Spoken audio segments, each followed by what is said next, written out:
I used to live in New Orleans. That was my first job at the University of New Orleans. And though I had left the town 10 years before Katrina hit, when Katrina hit, I knew all those areas that were flooded. I knew people who lost everything. I knew the city before the destruction, and I knew the Gulf before the storm hit. I felt that I could make these stories heard or more visible. People who were invisible might be made visible through art. The way that someone reads a poem and the way your mind works and you make pictures in your head is different than when you see photographs. And Cynthia and I had the goal of really having those two experiences work together so that we could have one approach it from sort of two different perspectives, maybe two different reflections on the same experience.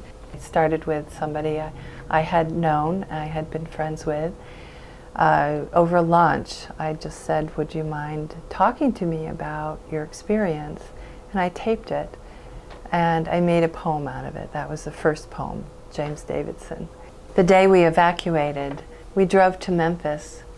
CNN showed people trying to get up to the I-10 overpass, and I said, I just don't believe it.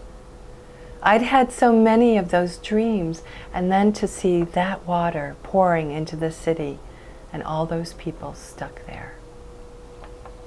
The reason that I think I like black and white is because I think that it tends to separate you from the experience a little bit more. So there's a step away from reality, almost how poetry steps away from regular spoken language.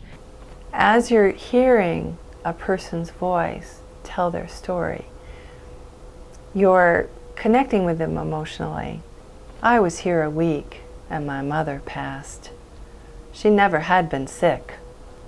I think any of us would trade any charity we got to go back to August 15th, 2005 and warn all our family that terrible storm would take everything away from us. But we don't get those chances. We get what we get. We got the crisis, we got the tragedy, and then all the reporters went away. And, people are left to pick up the pieces.